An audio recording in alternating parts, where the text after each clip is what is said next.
didn't write your resume, but civil rights made somebody read your resume. Let me remind you of a few announcements that were made.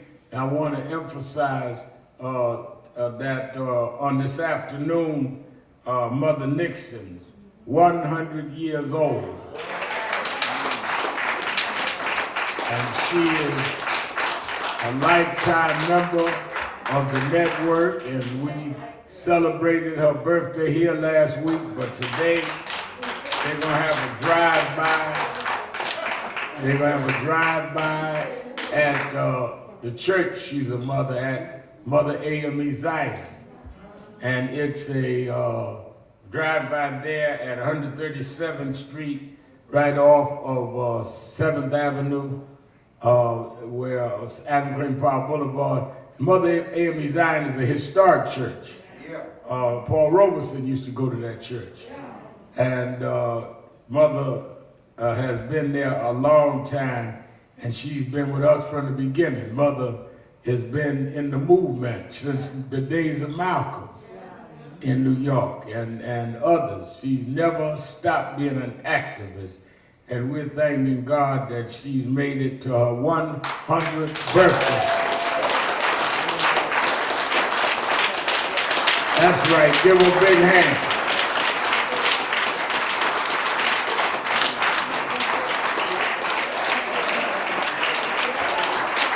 She's jumping up in her seat. All right, throwing her fist. All right. I've been telling everybody on the national staff that works with me about how they got to work out and diet like I do.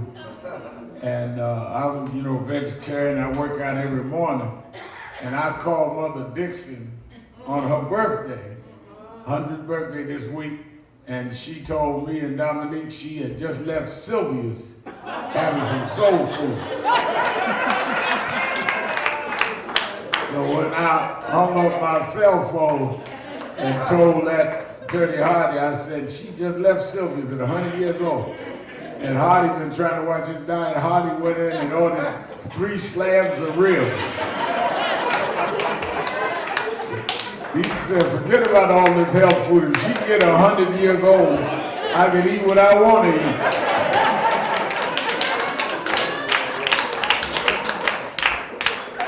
So there goes my diet lessons. I tried to convince her she was eating salad at Sylvia's. But I don't think he bought it. Also this afternoon, before we go for our members, and it's been announced that my book is coming out at the end of the month, that we're going to do a signing here on the Saturday before, on the 26th, I believe. And you can get it here cheaper than you'll get it in the stores, and I'll sign it for you. But our chairman of the board, Reverend Dr. W. Franklin Richardson, has written a great book called Witness to Grace. And he talks about his journey of one that he wasn't supposed to go to college. He had a learning disability. And he was able to convince them to let him go to Virginia Union. And they said, all right, we'll let you go for just 1 year. If your grades make it, we'll see. And he went on not only to hold time and get his degrees and on to his higher degrees, he's now the chairman of the board of that college, Virginia Union.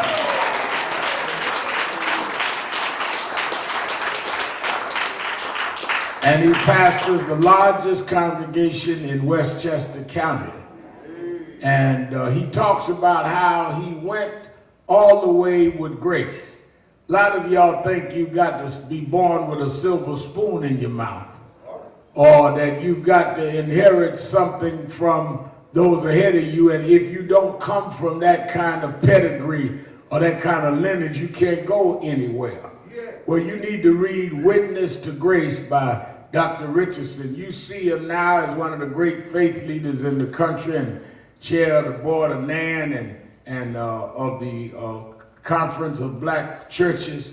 But he started like you and I did. Father wasn't a preacher, didn't have that kind of background, but now look where he is. You need to buy this book. I'm going to give some away today. I'm not selling his book. We're going to give the gift first come, first serve for members here today, Witness to Grace.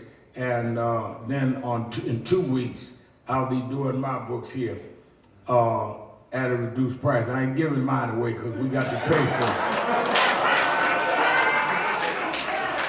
I don't want nobody coming up in here saying, now you ain't got to pay what you pay in the store, but you're going to cover the cost of what we got to do with the publishers. Let me also say that I remind you that tonight and tomorrow, Saturday and Sunday, don't forget to watch Politics Nation with Al Sharpton live on MSNBC. Many of you heard from the squad, the Congresswoman from Massachusetts, Congresswoman Ayanna Pressley, spoke at the march 2 weeks ago, and she'll be one of my guests. I want to deal with this whole Trump and his being exposed with saying on tape that he knew the pandemic was dangerous, he was warned it was deadly, and he did it anyhow. Said what he said anyhow. I'm going to get into that in a minute. Let me also, by way of announcements, on this Tuesday would be Eric Garner's birthday. And from 6 p.m. to 9 p.m., 6 in the evening to 9 at Barclays Center in Brooklyn. His mother is going to have a birthday rally remembering Eric Garner. And I think that, well, let her tell you herself what they're going to do. Gwen Carr's in the house as she is every week. Mother of Eric Garner, Sister Gwen Carr. Good morning, everyone. Good morning. And thank you, Nan family. Thank you, Reverend Sharpton and Attorney Hardy and all of you who have always supported me.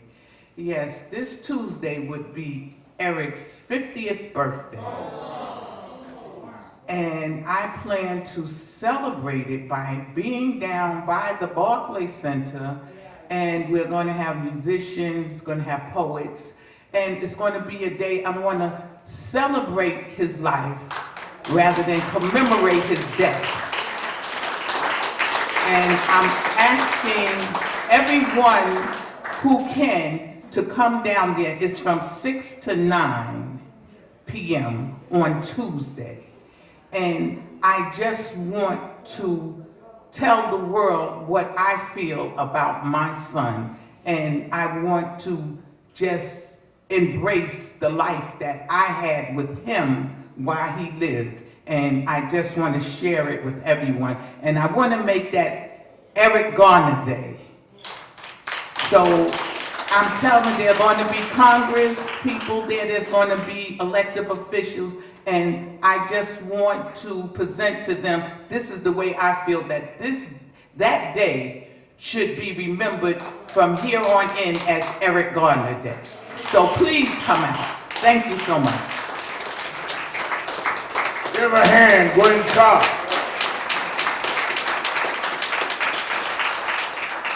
And that's in order, you know, they just proclaimed. I was reading early this morning on the internet that they proclaimed the birth site of Emmett Till a national landmark. We must commemorate the lives of our martyrs, because our martyrs tell our story. To a generation, my mother's generation, Emmett Till was what Trayvon and Eric Garner and George Floyd is to this generation. And many of us have gone through generations in our own lifetime. I remember when the story of Amadou Diallo was the worst we'd seen. Or before that, Yusuf Hawkins. HBO has the film out now. Our martyrs tell our stories. And if you tell people of a certain generation just a name, That name will tell you where we were in history. You say Emmett Till, well, folk that were born after the 50s may not know what you're talking about. But folks born before 1960 know what Emmett Till means. There will be a day that folk won't know what George Floyd means. But if you make them landmarks, and if you celebrate them, as she has said about Eric, children unborn will say, why do we remember that? Why is that a national monument? Why is that a day? And you will tell the story not only of the martyr, but tell the story of what we had to overcome and deal with in this country. Why is that important? Because a lot of people feel that we just got here by automatic. It amazes me to see people, when I go downtown in Midtown Manhattan, we have a Nan corporate office in the garment district, and people be going up in these skyscrapers like black folk always had executive jobs up in there. And be talking about how tired they are from happy hour. Or what they gonna do the weekend. And if they knew the price that was paid to even open up those doors, they would not be spending more time at happy hour than at their desk. I see folk in elected office that act like it is natural they sit up in the city council or Congress. People had to fight to get the right to vote and then fight to get you elected. And you go in those offices and sell out the movement that made you possible. I talked to one guy the other week. I said, well, I think that we need to really push, just a member of Congress, got to push this bill on George Floyd. He said, well, you know, I'm polling it in my district. Polling it in your district? What do you think we sent you to Washington for? We did not send you to do your politics. We sent you to do our policy. If we had any idea that you thought that Goodman, Cheney, and Swerner died for your career, or that John Lewis took a beating for your career, they could have stayed home and lived a peaceful life. People gave up their comfort for you, and you act like you got there by yourself. This is what we need to emphasize by honoring the lives of our martyrs like Eric Gardner, like Emmett Till, like Yusef Hawkins. Give Miss Carr another hand.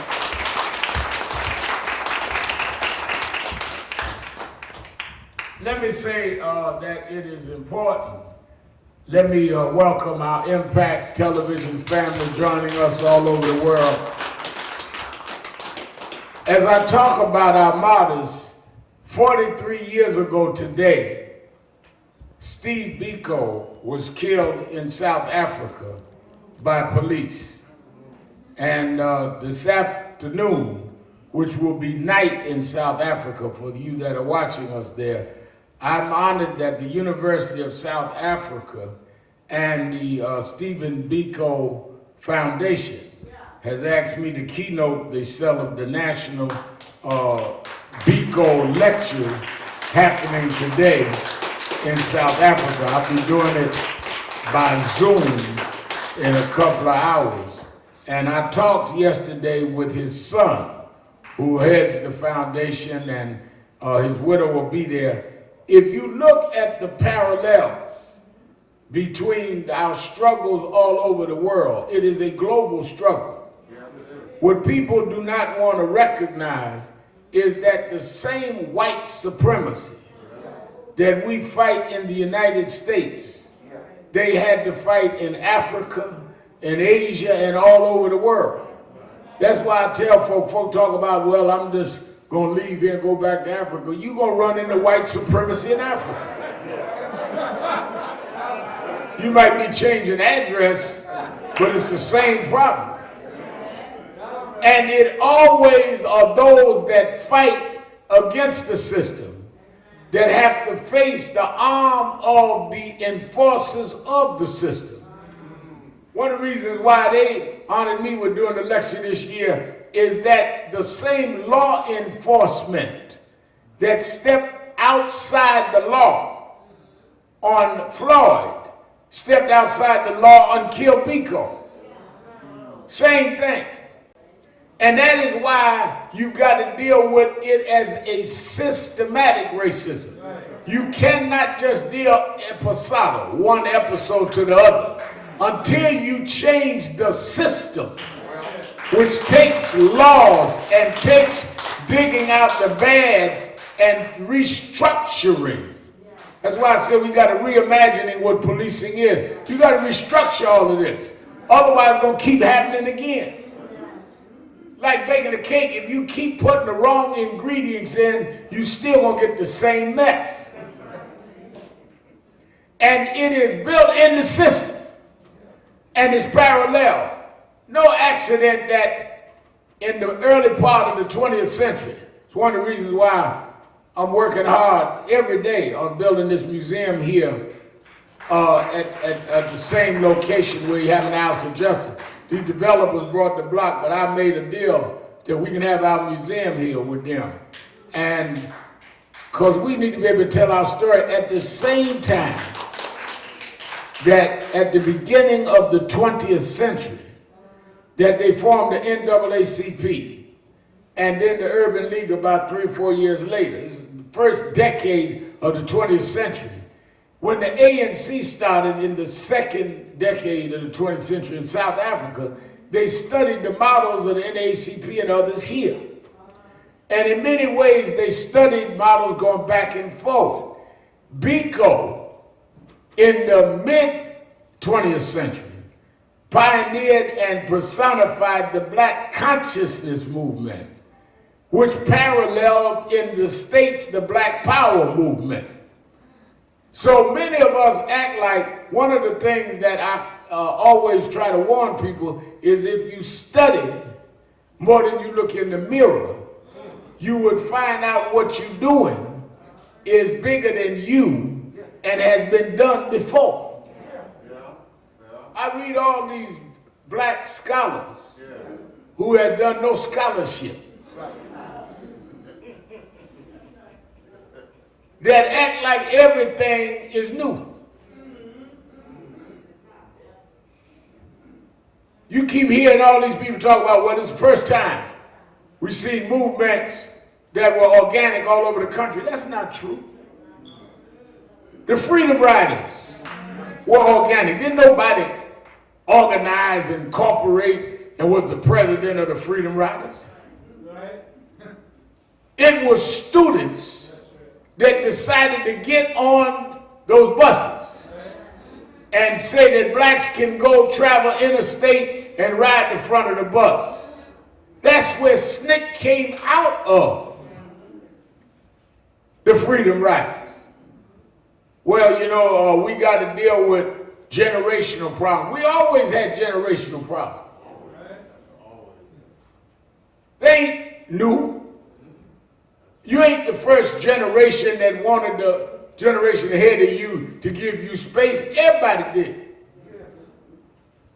In the 60s, SNCC used to call Martin Luther King the Lord. Here comes the Lord, the old God. Right here in Harlem, there were those that criticized Malcolm. Bentley here. Bentley was there when they killed Malcolm. Everybody in Harlem wasn't with Malcolm. Read your history. Quit talking stuff and nobody will know how ignorant you are. Am I telling the truth, Bentley? I'm talking about many that call themselves black nationalists was against Malcolm. When Malcolm got killed, they couldn't find a church that would let him have the funeral. Hello. Finally, Bishop A.A. Childs at Childs Memorial said that on 147th Street, said y'all can bring his body here and have the funeral. Child's Temple Church of God in Christ. All of the big super black Afrocentric churches in Harlem would not let Malcolm's funeral happen in 65. It ain't the first time that people that were out front got criticized by their own. That's why if you gonna stand up, Jesus said, going to Rev Mosley, pick up your cross and follow me. He didn't say pick up your crown. He said pick up your cross, which means you're going to suffer some if you're going to fight for what's right. You're going to be scandalized if you're going to fight for what's right. You're going to be criticized. You're going to be backstabbed and betrayed. But if you bear your cross, then you can wear your crown. Too many of y'all want your crown without the cross.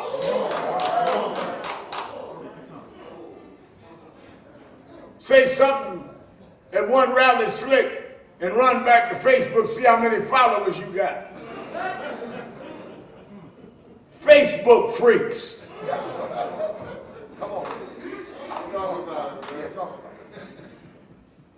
Rather than committed to something. And that is why the Steve Bikos of the world, 43 years later, South Africa stops and honors him. That is why John Lewis being honored. That's why Dr. King, who was killed 52 years ago, is remembered. Because they stood for something. You ever think about Dr. King was from Atlanta, Georgia? Do you realize that in the 60s when he was fighting and going to jail, there were plenty of preachers in Atlanta, had bigger churches, had bigger choirs, but you couldn't tell me any of their names. The reason they remember King is because he stood for something. He made the best sermons that he made was what he did. There's a part where your message is in your action, not in your mouth. Malcolm, there were plenty of Ungawa, Black Power folk in Harlem in the 60s. We remember Malcolm because of what he stood up for. Quit running your mouth and get involved in doing some work. And if you get some credit, good. If you don't, work anyhow. I went this week to Lafayette, Louisiana. Police shot and killed a brother down there named Trayford Pellerin. And because the storm came right behind the killing, it did not get the national attention that it deserved. Attorney Ben Crump had called me when it happened and said the family had wanted me to come and do the eulogy. And they couldn't have the funeral because of the storm. And when it cleared up, they had it on this past Thursday. And I fulfilled my obligation. You got to go no matter what. And it got a lot of attention there in Louisiana. The thing I always tell people, and Gwen Carr always backs me up, is that they accuse Nan and me and others coming in on big cases. Most of the cases we have fought, we helped make big.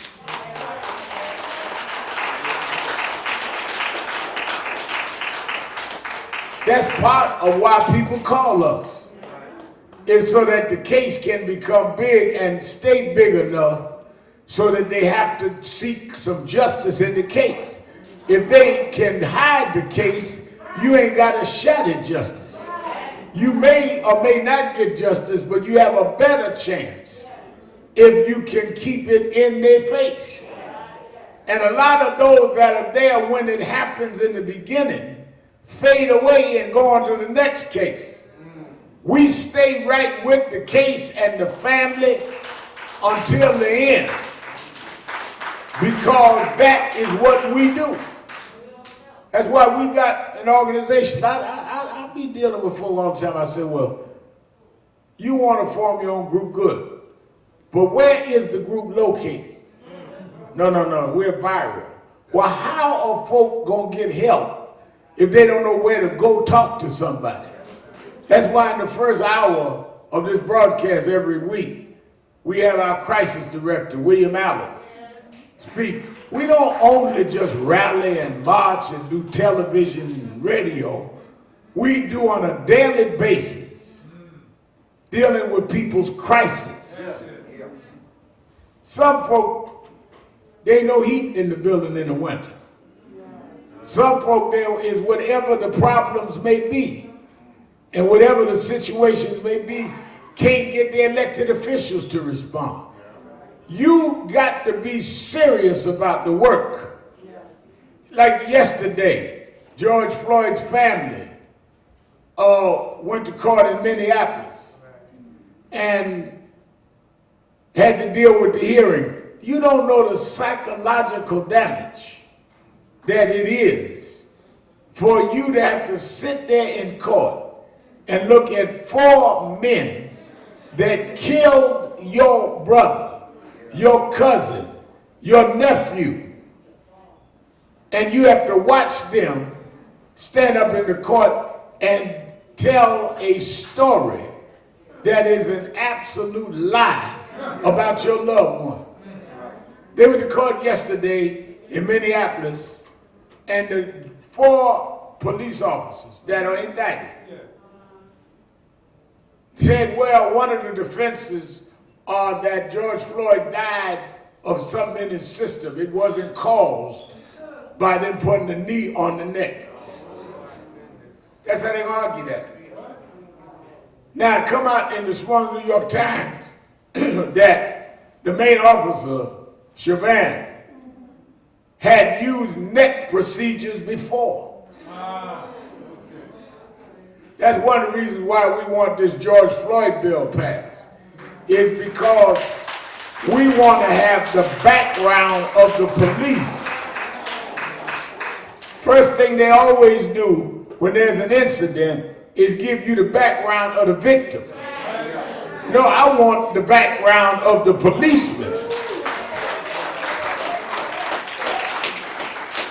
Has this policeman ever been reported before? Has there been incidents before? Has he been charged with harassment before? Whatever the background of the victim, the policeman didn't know that when he shot him. He didn't have his record on his back. Blake, that they shot 7 times in his back on video in Wisconsin. They talking about, well, you know, he had a background. The policeman didn't know that. What would they call that in court, Hardy? That is immaterial. Has no bearing on the evidence. So why are you castigating the background and character of the victim and not telling us the background of the policeman that did the shooting? And that is why you need committed activists and organizations to stay with these families, because they are going to drag their names through the mud.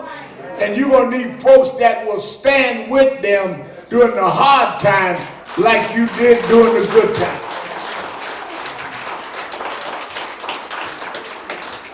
They did it to Eric. They did it to every victim we ever fought for. Any mess they could come up with, they put all over the papers.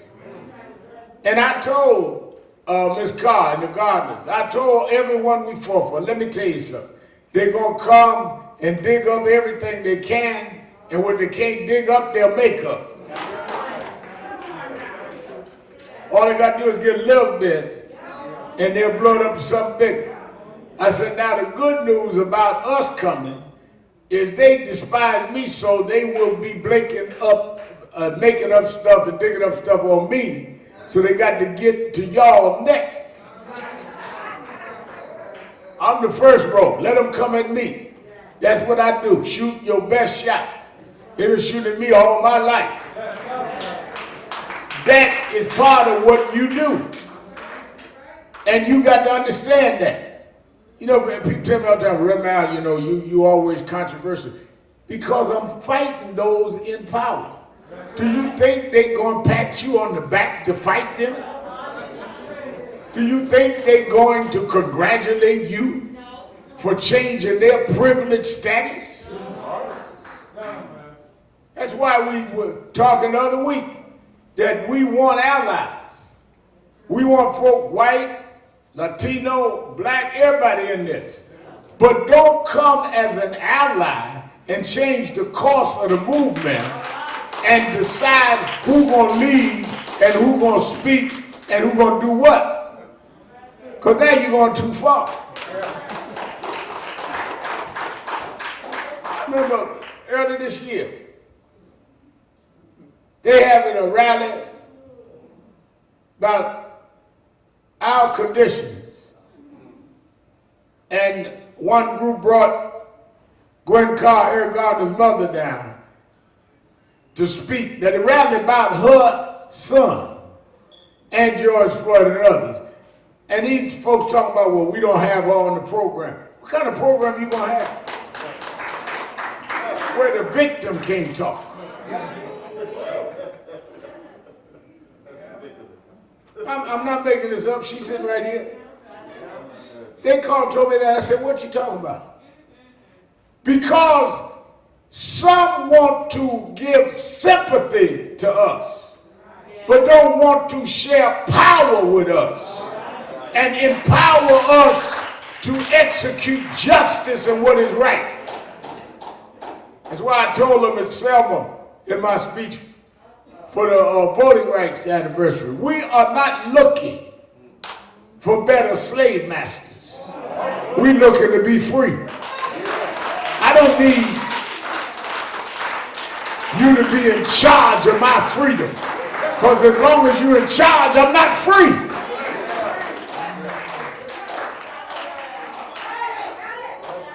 Well, Rev Al, let me tell you how we're going to do this. No, you ain't telling me nothing. If it's going to be we going to discuss how we going to do it. That's why when we went to Washington 2 weeks ago, all the media talking about, oh, they called a march on Washington, George Floyd's funeral. We going to see if anybody come. Yada, yada, yada. And they were ready for nobody to show up. And when they look, even in the pandemic, tens of thousands of people wrapped all the way around the reflection pool.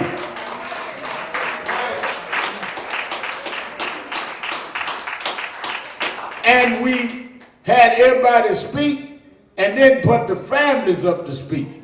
So many family folk up, you could hardly get up on the steps of the Lincoln Memorial. Gwen Carr couldn't get up there because I wanted the victims to speak. And all these so-called leftist progressives talking about, I didn't get my chance on the program because it wasn't about you. Let Breonna Taylor's mama speak. Let George Floyd family speak. That's who we here for. And that has got to be where we keep focused. And that is why we rally and deal with, as we deal with. Well, one of the reasons that I was saying that day and this day and said in Lafayette this week that we got to keep our eye on these laws is that if you don't change the law, you don't have a basis of your prosecution. That's why the George Floyd law is important, and it must be federal. Already they changed the state law in New York around chokeholds around Eric Garner, the Eric Garner law. George Floyd is a national expression of that. And that is what we have to do. Now, that is why in this book I have coming out, I talk about the crossroads in America. We at a crossroads because what Trump represents is going on a road to bring back the laws that dismantles everything that was achieved. That's it. What is he after? Voting, That's it.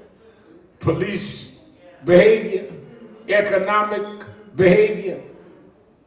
Ain't no accident that he's running around bad-mouthing mail-in voting when he knows that in a pandemic more people gonna vote by mail than ever. Ain't no accident that he's running around saying they're gonna try to steal the election.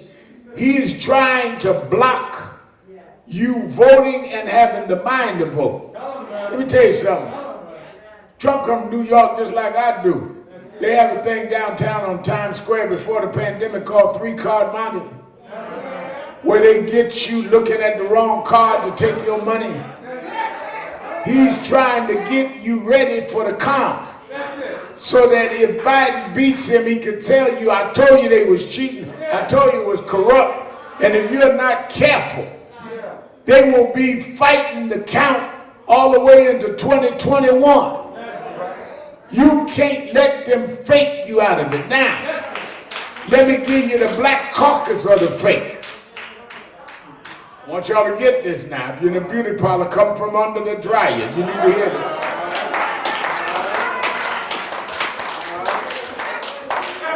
The black part of the con is voting on me nothing no how. You just wasting your time. Ain't nothing gonna change.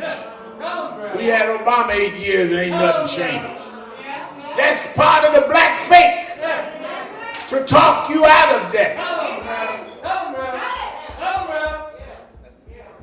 We are not where we need to be. But to say that we have not gotten anything done is a lie. My mother, my father, born and raised in the South, could not go to schools with white kids, could not vote, could not go to a public toilet, could not check in a hotel, couldn't use a water fountain in the town they were born in. I'm not talking about back in the prehistoric days, I'm talking about my mama. Don't tell me ain't nothing changed. That didn't change by automation. That didn't change because one day folk woke up and said, let's be nice to Negroes. That changed because folk got out there and fought and stood up and voted for people that would make the change.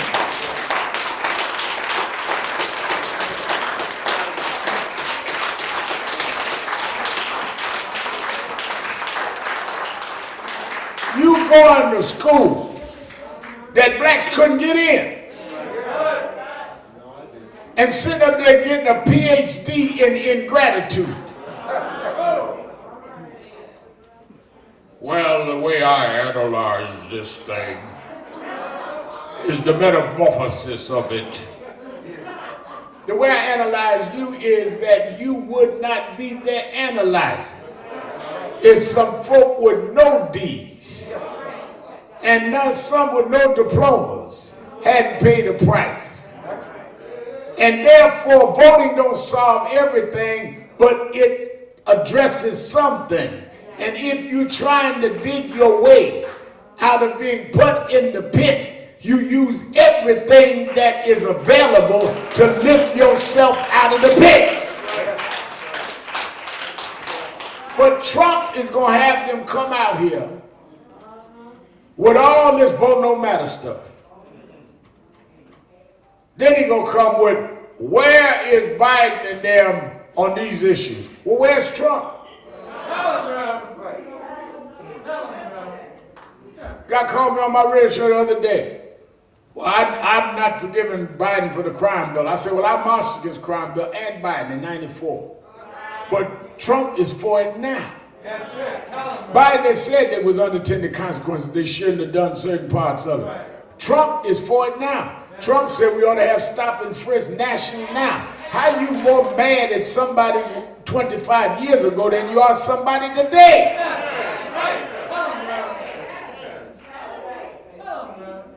Well, same caller. Rep. Merrill, where's Biden on reparations? He said he supports H.R. 40.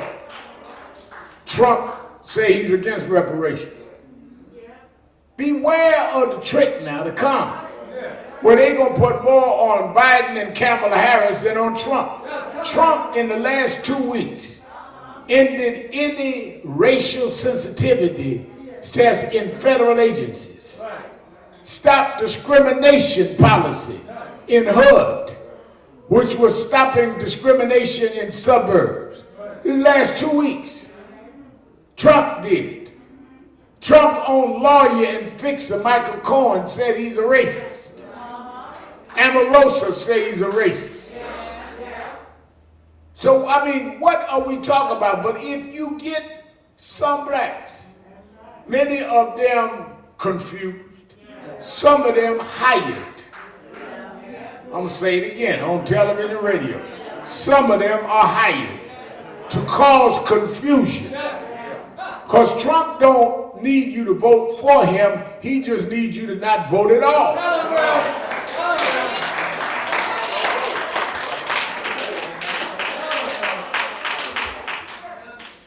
Now, those that are, and I go back to history again with some of those that have been around a while, like Mother Nixon and Bentley and them. This we have seen before. That's why I want y'all to study your history. And I want y'all to know that these things are the same playbook. Because the folk fighting us studied theirs. You know, one of the first things Trump did when he got elected and went into the White House is he put up the President Andrew Jackson's picture in the Oval Office. Which means he was representing with Andrew Jackson that Andrew Jackson was a slave owner. Am I right? Yes. And Andrew Jackson appointed Judge Taney to the Supreme Court. Judge Taney was the one that came with the Dred Scott decision, saying that no black had a right that a white had to respect. That's who's hanging in the Oval Office right now. The president that put Taney on the bench. Ain't no accident Trump got him up there.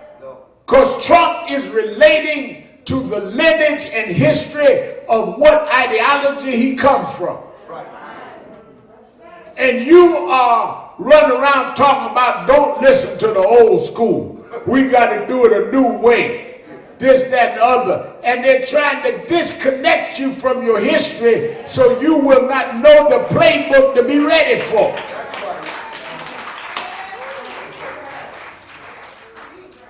If they can cut you off from learning about what happened, then you will not know what is happening now. Only way you kill a tree is you got to uproot the tree. Long as the roots are alive, the tree's not dead. And the problem we got is too many uprooted preachers and uprooted activists that not planted nowhere, not grounded nowhere, and you got no strength then to depend on.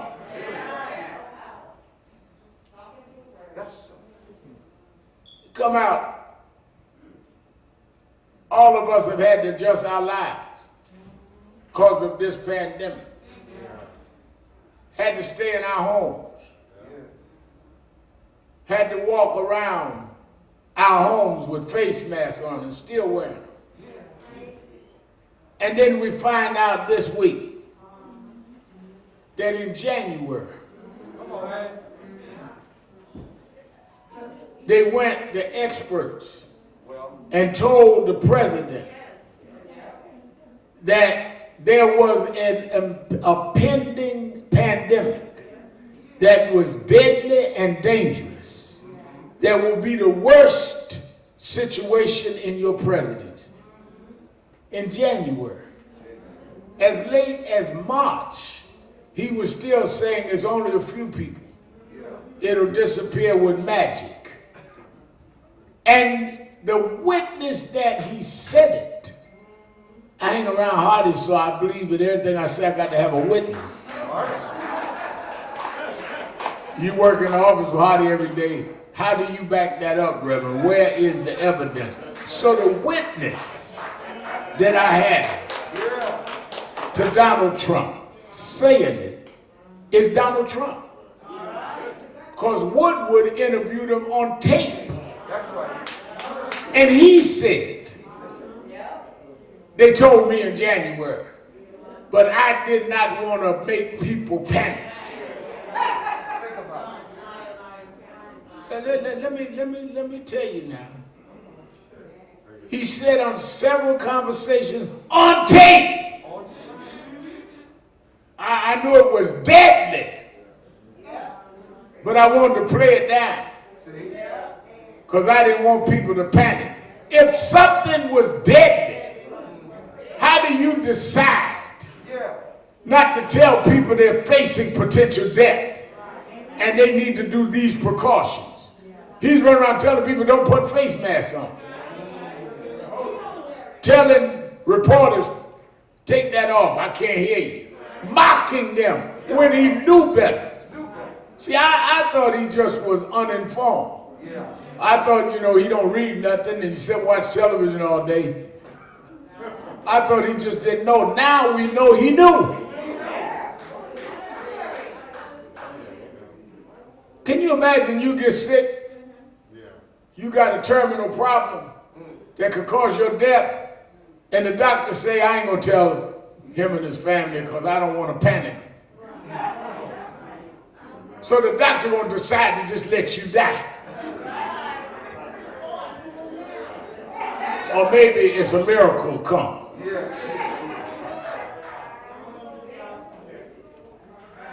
This is the situation we in, where you got a man sitting in the White House that does not care about a deadly disease coming, that has already eroded all of the mandates that he could around race and civil rights. Only the laws he couldn't change, and he's trying to weaken the execution of them. And you sit up here letting some con folk tell you, don't vote. Don't stand up against it. Just sit up and yell at the television like you yelling at the television gonna change something. These things are serious. Yes, sir. And if we don't deal with it seriously, we will be held accountable in history. One of the things that is very important to understand is that you are judged on a broad level. Let me tell you, nobody's perfect. What you want at the end of life is that your good outweighed your bad. I want to be real clear on that now. If you're looking for a perfect person, nobody perfect. Everybody in here done made a mistake. That's why I tell folk, don't be getting on these young folk when they make a mistake, because you made some too.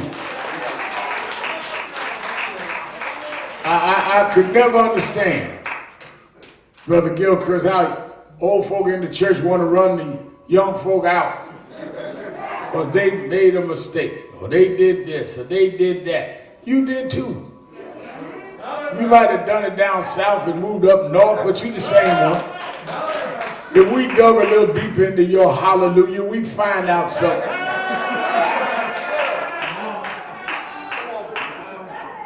You wasn't at church every night. But if your good outweighs your bad, that's why Reverend Richardson's book is so important about mercy. We all survive because the mercy of God. That's why that song is He looked beyond my faults. That's why I don't care who comes with any mess on me. If God looks beyond my faults, and sees my needs. I could care less what faults of mine you can't get over. If God got over them who gives me breath and life, what do I care about somebody that can't give me nothing?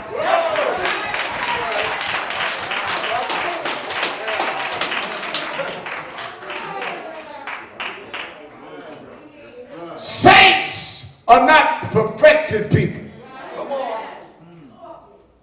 Saints are not people that never made a mistake. Saints are not people that have an unblemished record. Saints, Donnie McClurkin had it right, is a sinner who fell down but got back up. I might have fell down 100 times, but I got back up 101 times.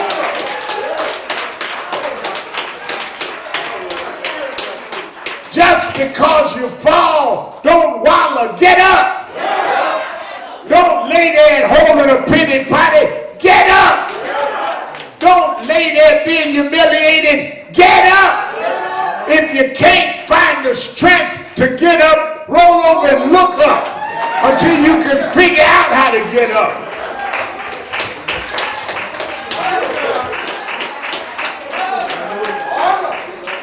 But don't accept being down.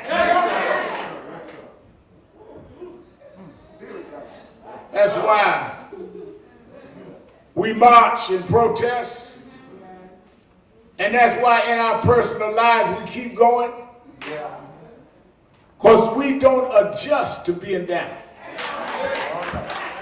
Don't normalize being down. Don't say, well, you know, it's in my family tree, the family curse. Well, maybe you were born to break the family curse. My mama did it, my grandmama did it, so I just can't help it. Yes, you can. Maybe you are here to break that cycle.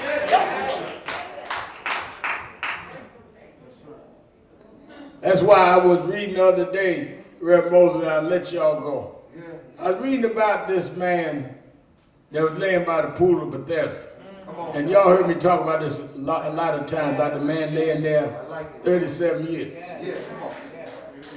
But I thought about it a different way. You know, one of the things when you've been a preacher a long time, you could take the same text and see it different. Come on now. The thing that we miss a lot in that story, man laying by the pool. Scripture said he laid there 37 years. And they say that every once in a while an angel would come and trouble the water. And if you got in the water while it was being troubled, that you would be healed of your affliction. Is that the book? And they said that this man laid there 37 years. And the angel kept coming. But he never got in the water.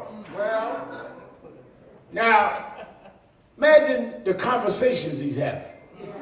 Because they said that there was a bunch of infirm people around the pool. So, all these people laying around the pool, all of them got an infirmity. And he's laying there having infirmed conversations. That's the first problem y'all got. Is y'all talking to people that are down as you are. But what do people laying around the pool talk about? Other than they reconfirm each other's infirmity. Yeah, you can't walk, you can't get up, well, I can't see, well, I got a hip problem, I got this problem, I got that problem. Them no good kids of mine ain't come by here and help me get in the pool. Here come the angel again. And ain't nobody help me. Lady at the choir singing if I could help somebody. She ain't never helped me. Just laying around complaining.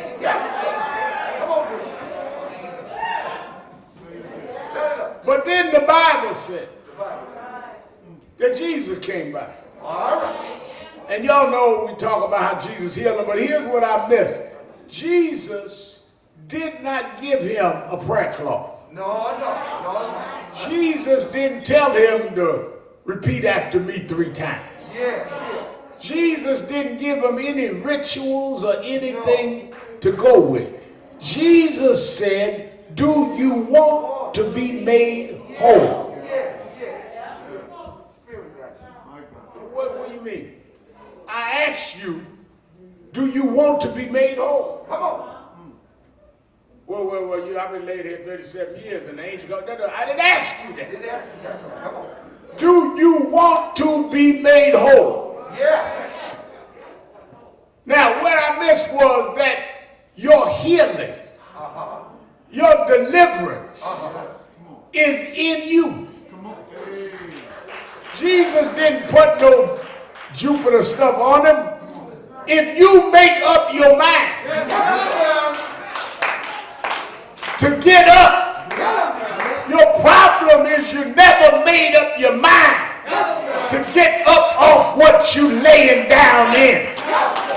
I am Christ to come and trigger your faith. Because if your faith catches in, your legs will get you up. You got to change your mind. If you change your mind, we can change your behind.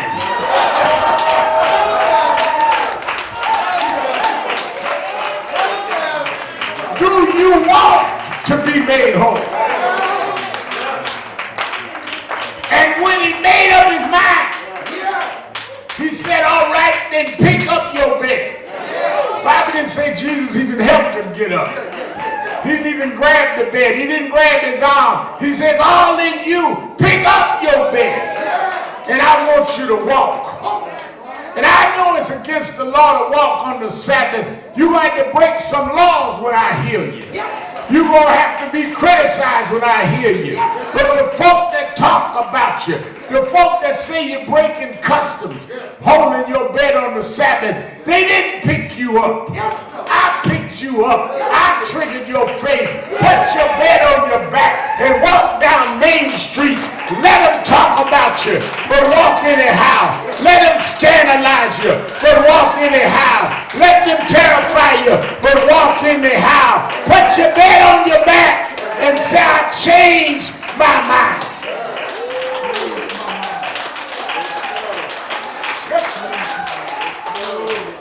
Tell Trump.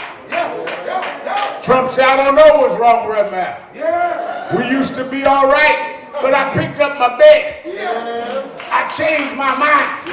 I ain't your little boy that hang out at the fights. I'm a grown man that stand up and embrace my race and my creed and my bearing. I picked up my bed and I'm walking down Pennsylvania Avenue saying no justice, no peace. I won't lay down no more. Stand up like man. Stand up like woman. This is your day. This is your time. This is your hour. Pick up your bed and walk. Walk. Walk. We fall down, but we get up. We fall down, but we get up. We fall down, but we get up.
Everybody.